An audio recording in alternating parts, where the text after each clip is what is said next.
मुंबई गोवा महामार्ग रखडला का? राज ठाकरेंनी फोन करताच नितीन गडकरी यांनी सांगितलं ते नेमकं कारण.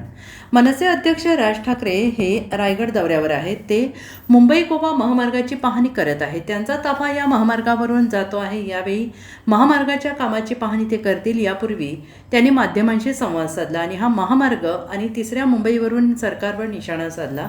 त्यांनी कोकणमधील विकास प्रकल्पांचा स्थानिकांना काय फायदा झाला असा सवाल केला. तर कोकणातील मुलामुलींना किती नोकऱ्या लागल्या असा सवाल केला. आणि त्यांनी महामार्ग विकासासाठी नाही तर टक्केवारीसाठी होत असल्याची जळजळीत प्रतिक्रिया दिली. मागे मी एकदा नितीन गडकरी यांना फोन केला होता. त्यांना विचारलं होतं, कंत्राटदार कंटाळून निघून गेले होते असं ते म्हणाले. आता गडकरी हे या रस्ते वाहतूक आणि विकास मंत्री आहेत आणि ते जर कंत्राटदार कंटाळून निघून गेले असे म्हणत असतील, कंत्राटदार कोणामुळे आणि कशामुळे कंटाळले? आत्तापर्यंत रिवाज असा आहे की रस्ता जर बांधायचा असेल तर भूसंपादन सरकारने करून घ्यायचे असते, तर मग पुढे कंत्राटदार रस्ते करतो. या ठिकाणी एक गोष्ट ठरलेली आहे, जागा संपादित केलेली नाही. कंत्राटदाराला कंत्राट देऊन सरकार मोकळे झाले, पैसे दिलेले आहेत, पैशातून त्यांचे टक्के गेलेले आहेत. रस्ता तिकडेच आहे, वर्षानुवर्ष हेच होत आहे. नवीन बांधलेल्या रस्त्याची हीच परिस्थिती आहे. बनवलेला रस्ता खराब होणार असेल तर 2 किलोमीटरच्या रस्त्याने काय होईल? हे माझं राज्य आहे, माझ्या राज्यातील काम चांगला व्हायला हवं. त्यांच्या दृष्टीने विचार न करता यामधून किती टक्के मिळतील, आमच्या जमिनी कशा विकल्या जातील, हे व्यवहार सुरू आहेत आणि हे सुरू आहे महाराष्ट्रात.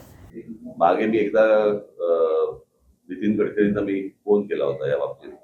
मी त्याला विचारलं होतं, मी एकदा बोललो पण होतो आणि गडकरींनी मला याचं उत्तर दिलं होतं की कॉन्ट्रॅक्टर कंटाळून निघून गेले. आता नितीन गडकरी जे या रस्ते आणि या सगळ्या गोष्टींचे केंद्रीय मंत्री आहेत, ते जर समजा कोकणातल्या कंत्राटदारांबद्दल कंटाळून निघून गेले असं जर म्हणत असतील तर ते कंटाळले कोणामुळे, कशामुळे कंटाळले? आतापर्यंतचा रिवाज असा आहे की तुम्हाला जर रस्ता बांधायचा असेल तर ज्याला लँड ॲक्विजिशन म्हणतो, ती लँड ॲक्विजिशन ही सरकारने करून द्यायची असते आणि मग पुढे कंत्राटदार ती गोष्ट करतो.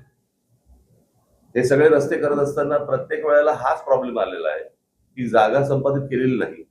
कंत्राटदाराला कंत्राट देऊन मोकळे झाले, पैसे गेलेत, पैशातनं त्यांचे टक्के गेलेले आहेत आणि रस्ता तिकडेच आहे. हे वर्षानुवर्ष याच गोष्टी होत आल्यात, अशाच होत आहेत. आत्ता नवीन बांधलेल्या रस्त्यावर मी आलोय, काय अवस्था आहे नवीन बांधलेल्या रस्त्याची? मला आता हे काहीतरी त्या इथे घेऊन जात आहेत त्या बायपास. मी त्यांना तेच विचारलं, म्हटलं नुसत्या एका बायपासने काय होणार आहे? बनवलेला रस्ता, नवीन बनवलेला रस्ता हा पण जर खराब होणार असेल ते बायपासने काय होणार आहे 2 किलोमीटरच्या? Bureau report, SBN Marathi, Mumbai.